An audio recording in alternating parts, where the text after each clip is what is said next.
Vedat abi ne böyle Vedat abi? Bu her zaman böyle mi?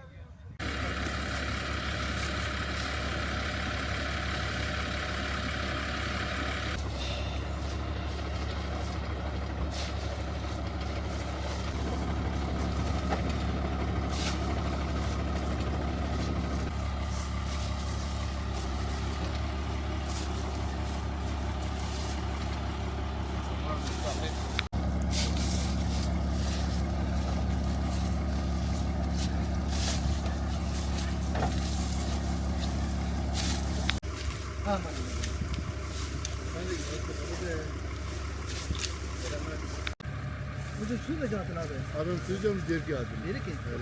İstanbul dergi yani. Evet bana bir dedi. Şunu arayın.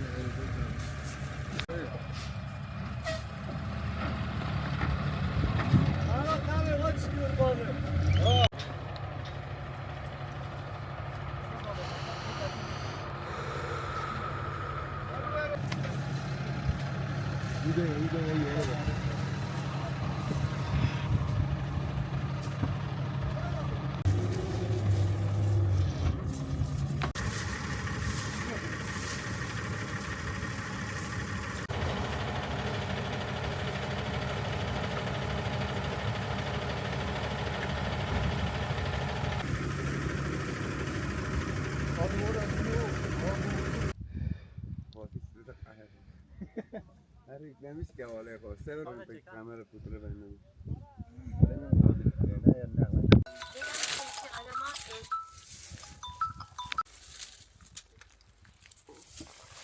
Alo.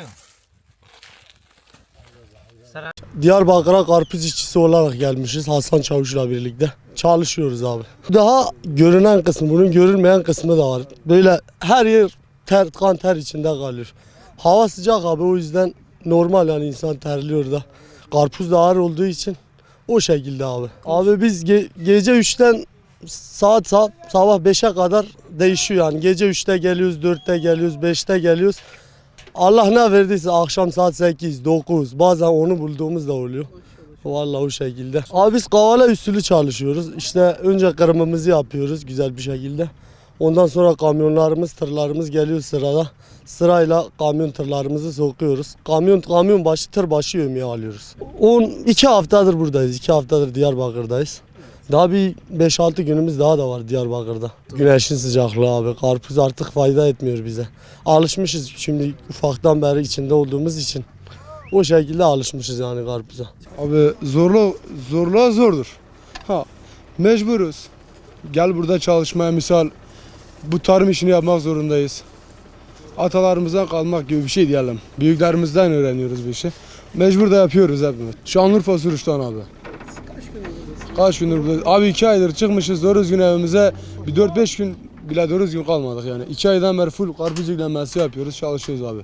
Abi zorluğu var. Zorluk olmasa böyle olmayız yani. Abi valla değmiyor.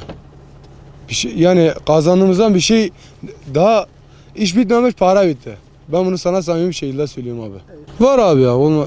Herkeste var abi. Abi değişiyor da genellikle gece 4.30-5'te.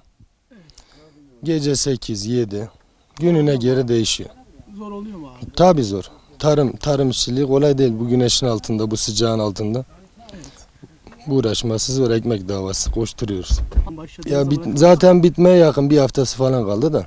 Biz geleli 12 gün oldu. Nereden geldiniz abi? Buraya genellikle 15-20 gün sürüyor zaten. Evet. Nereden geldiniz? Şanlıurfa Suruç'tan. Evet. Peki buradan sonra nereye gideceksiniz abi? Buradan sonra direkt Malatya'ya geçeceğiz abi. İşimiz tarla, sıcaktır. Belki 45 derece sıcaklıkta var, çalışıyoruz. Mesela zor. Mesela ne banyosu var, ne bir şeysi var. Adamlar dün havuza gitmiş, 4 tanesi depoda yatıyorlar.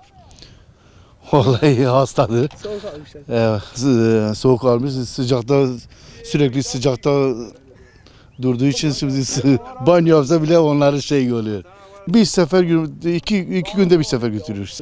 Biz depoya götürüyoruz, orada boşaltıyoruz. Biz hala gitmiyoruz. Orada dağıtım var depoda. Bu karpuz bizim bu tarla 2-3 gün daha sürüyor. Yani aşağı yukarı 15 gündür çekiyoruz. Yok, yani 2-3 günde biter yani burası biter. Başka yere bu işçiler gider biz de memleketimize gideriz deriye. Abi zahmetin büyüğünü bu arkadaşlarımız çekiyor. Sen de şoför O var şu biz de aynısını biz de çekiyoruz. Onlar nasıl sıcakta kalıyorsa biz de aynısını kalıyoruz. Evet. Ama biz yormuyoruz onlar yoruyor. Şimdi benim arabada klima var onlar sıcakta çalışıyor.